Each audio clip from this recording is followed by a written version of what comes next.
Hello friends, good morning. এটা অবশ্য দুদিন আগের ভিডিও, আপলোড করতে একটু দেরি হয়ে গেল। সকাল সকাল রেডি হয়ে গেছি মায়ের কাছে যাব বলে। অনেক দিন ধরেই ইচ্ছা হচ্ছিল যে একটু মায়ের কাছে যাই, কিন্তু হয়ে উঠছিল না।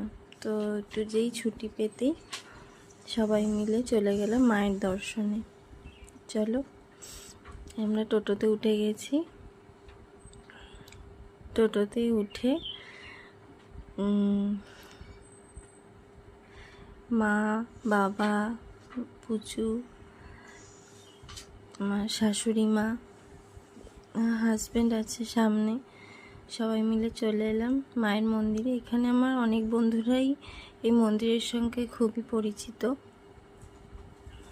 এই জায়গাটা ঢুকতেই মনটা যেন একটা শান্তি চলে আসে, এত ভালো লাগে জায়গাটা। পুজো দিলে তো আর কোনো আসতেই ইচ্ছা করে না, ওই জায়গাটা যেন বসেই থাকি, এত ভালো লাগে। কিন্তু সেদিনকে যেহেতু শনিবার ছিল, প্রচণ্ড ভিড় ছিল, তোমরা এখন দেখছো খালি, কিন্তু মন্দিরে খুব ভিড় ছিল, যার জন্য আমি পুজোর কোনো ভিডিও নিতে পারিনি।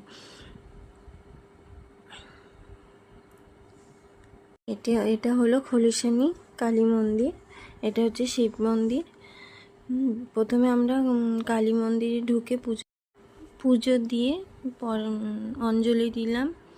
অঞ্জলি দেওয়ার পরে মায়ের কাছে আমাদের প্রার্থনা জানিয়ে আবারও আমরা শিব মন্দিরে গেলাম। শিব মন্দিরের জন্য মালা ঠালা দিয়ে পুজো দিয়ে একটু বসেছিলাম ওইখানে। এত ভালো লাগছিল, আমি আর ভিডিও করতে পারিনি, চুপ করে বসে মায়ের পুজো দেখছিলাম। মাকে কীভাবে সব আরাধনা করছিল সব দেখছিলাম বসে। খেয়ালও করিনি কটা বাজে, ফোন আসতে দেখি 12:30 বাজে। তো মাকে প্রণাম জানিয়ে প্রার্থনা জানিয়ে আমরা বাড়ির উদ্দেশ্যে বেরিয়ে পড়লাম। তো খুব ভালো লাগলো পুজো দিয়ে। তো আমার বন্ধুদের যারা যারা এখনও আসনি, এসো মন্দিরে, খুব ভালো লাগবে তোমাদের। তো যতটুকু ক্যাপচার করতে পেরেছি তোমাদের কাছে সেটাই আমি তুলে ধরলাম। কেমন লাগলো ভিডিওটা আমাকে অবশ্যই জানিও। মায়ের কিছু ফটো তুলতে পেরেছি, একটু ফাঁকা ছিল বলে, তো সেটাই তোমাদের কাছে রাখলাম। অনেকে ভাববে যে কি বিয়ে বাড়িতে গেছিলো মাথায় ফুল দিয়ে, কিন্তু বিশ্বাস করবো না বন্ধুরা, আমার জুঁই ফুল, বেল ফুল এত পছন্দ, বলতে পারো আমার ইমোশন। আমি দেখলে আর ফুল কিনতে গেছি, আমি যেই বেল ফুল